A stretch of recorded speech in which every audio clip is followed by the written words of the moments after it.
ucapan orang saleh dan nasihat-nasihat mereka ladzidah, itu adalah sesuatu yang sangat lezat bagi hati kita.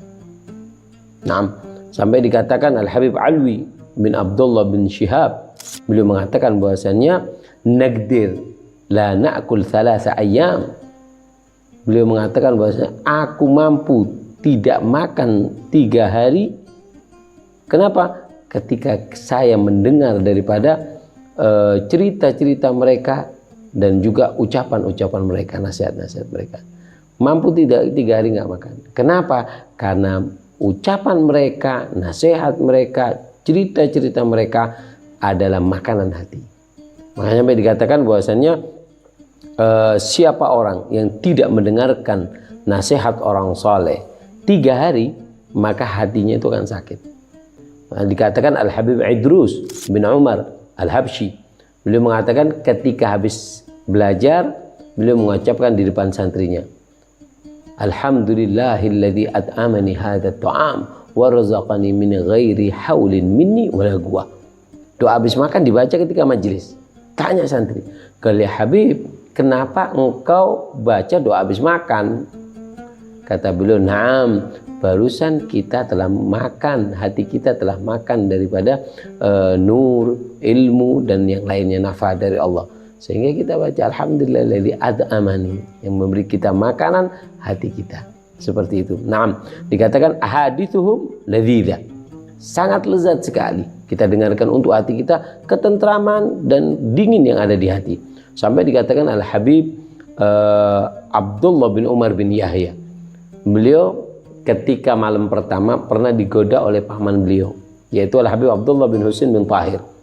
Ketika beliau mau masuk kamar, di situ ditaruh di atas pintu kamar itu satu kitab namanya Al-Jauharus Syaffaf. Al-Jauharus Syaffaf fi dzikri fadail wal karamat man ta'ayyan fit tarim minas sadatil asyraf. Ini kitab ada 3 jilid. Nah, itu karangan Syekh Abdurrahman bin Muhammad bin Abdurrahman Al-Khatib. Dikatakan bahwasanya ini kitab cerita tentang karamah-karamah daripada para sholihin dan juga keagungan-keagungan mereka. Ketika itu Habib Abdullah bin Umar bin Yahya ketika akan masuk ke kamar, ngelihat ada kitab, diambil itu kitab, dibawa masuk. Ketika dibawa masuk, malam pertama pun lupa. Masya Allah. Malam pertama lupa. Sampai baca kitab sampai subuh. Nggak sadar. Dan ini sengaja oleh Al-Habib Abdullah bin Husain bin Tahir. Beliau mengatakan bahasanya, aku akan goda Abdullah bin Umar bin Yahya. Apa yang membuat dia lupa dari isi dunia ini adalah kalimat-kalimat orang saleh dan cerita-cerita mereka. Sehingga ketika ditaruh kitab yang belum pernah diketahui oleh Habib Abdullah bin Umar bin Yahya, dibaca sampai subuh seperti itu. 3 juz. Masya Allah. Nah, kenapa? Ahadithuhum ladzidah. Nah, dan juga dikatakan bahwasanya ucapan mereka para sholihin, ucapan mereka dikatakan bahwasanya sangat manfaat sekali kepada hati kita. Baik hati yang siap ataupun hati yang tidak siap. Kapan dikatakan hati itu siap? Ketika hati itu sudah bersih, maka siap. Ada kalanya hati itu tidak siap. Mungkin karena di situ masih ada hawa nafsu, ada syahwa, dan juga ada hal-hal yang jelek, iri, dengki, dan yang lainnya penyakit hati. Nah, ucapan mereka manfaat kepada hati. Jika hati itu siap, maka ucapan mereka akan menjadikan bibit yang akan berbuah kebaikan, berbuah cahaya, dan berbuah derajat yang sangat tinggi di sisi Allah.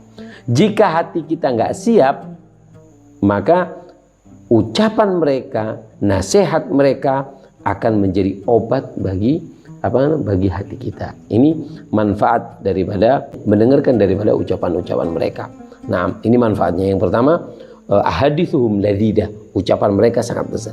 Yang kedua, hudur majalisuhum tijara, datang ke majelis mereka, hadir ke majelis mereka, duduk bersama mereka, tijarah. Ini adalah perdagangan yang sangat menguntungkan. Duduk dengan mereka ini perdagangan yang sangat menguntungkan.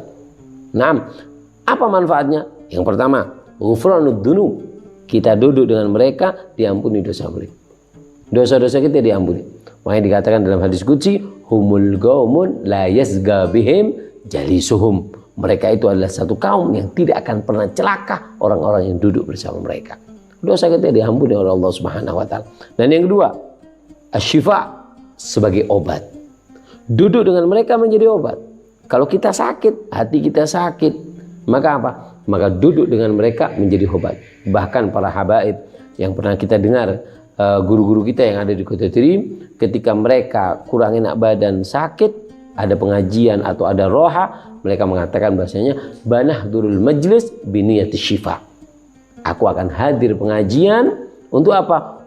Untuk niat sebagai obat bagi penyakit yang ada pada diriku.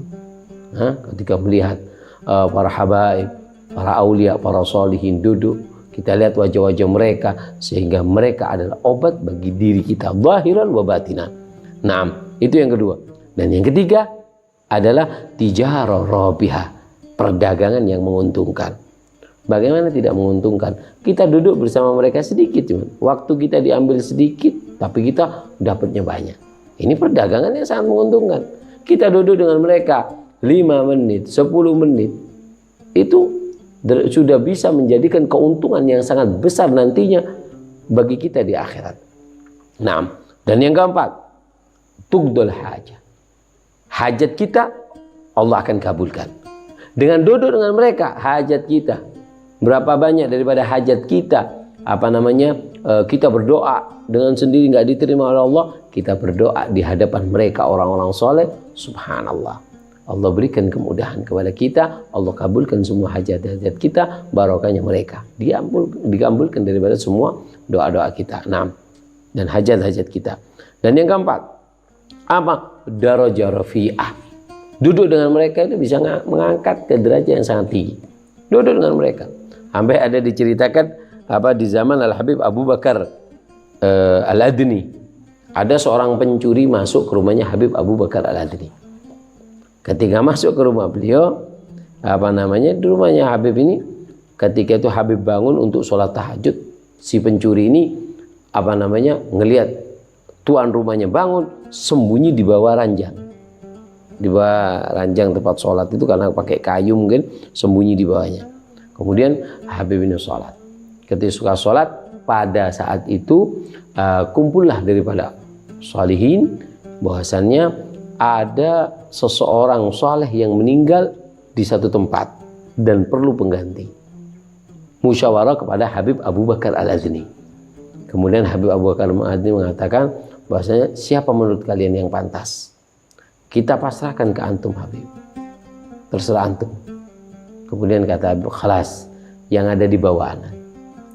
Yang ada di bawah anak. Siapa? Yang ada di bawah anak. Ini orang mau mencuri. Kasihan, belum dapat apa-apa, aku sudah bangun. Kasihan dia. Akhirnya, galia fulan, khruj. Ayo keluar, wahai pencuri. Keluar dari bawah itu, rasa malu, kemudian ayo ambil wudhu. Disuruh ambil wudhu, sholat 2 rakaat. Ketika selesai 2 rakaat, subhanallah, mukanya nampak cahaya dan menjadi orang soleh, langsung jadi wali Allah. Masya Allah. Dakhal sarik, kharaj siddiq. Masuknya pencuri, keluarnya jadi wali. Dan yang keenam adalah as-sa'adah. Duduk dengan mereka itu adalah keberuntungan yang tidak ada ruginya sama sekali. Duduk dengan nggak ada ruginya. Ini manfaat yang kedua. Yang pertama, hadithuhum ladzidah. Ucapan mereka sangatlah nikmat bagi hati kita. Yang kedua, wahudur majalisuhum tijarah. Hadir di majelis mereka adalah perdagangan yang sangat menguntungkan. Dan yang ketiga, yang terakhir, yaitu adalah al-irtibat bihim hayah sa'idah. Memiliki hubungan dengan mereka akan membuat kita beruntung selama-lamanya. Makanya jalin hubungan dengan orang soleh. Jalin hubungan dengan orang soleh walaupun sebentar, nggak akan dilupakan. Al-Habib Abdullah bin Ali Al-Haddad beliau mengatakan, man arafna ma sayyabna. Siapa yang kenal sama kita, nggak akan kita lupakan. Wa in sayyabuna. Walaupun dia melupakan kepada kita. Dia pernah kenal sama kita, aku nggak akan lupa dengan dia. Sampai hari kiamat. Sampai kapanpun. Masya Allah. Maka dikatakan, man ahab ahlillah yubashir bilhana fil munggalab. Siapa orang yang memiliki cinta dengan orang soleh, memiliki hubungan dengan orang soleh, akan diberikan kabar gembira nantinya ketika dia di alam barzakh. Karena mereka akan menjadi penolong.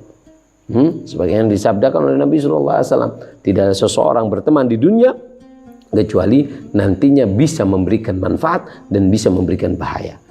Jika persahabatannya karena Allah, selalu satu sama yang lain akan bisa memberikan syafaat nanti. Oleh karena itu, ini pentingnya berhubungan dengan orang saleh, nggak akan dilupakan. Bahkan dikatakan oleh Habib Abdul Qadir bin Ahmad As-Segaf, beliau mengatakan bahasanya man ta'allaq bizain nalal aman watma'an wa yudrik ma la yudrik ahli zaman. Dikatakan siapa orang yang memiliki hubungan dengan orang saleh, mencintai orang saleh, dekat dengan orang saleh, hadir di majelis mereka, makanya apa istimewanya? Nalal aman, hidupnya akan aman. Makanya dikatakan Habibullah Haddad, beliau mengatakan bahasanya siapa yang kenal dengan kita, la yakhaf kain man kan, la minal ar wala minan nar. Siapa yang kenal dengan kita, nggak usah takut.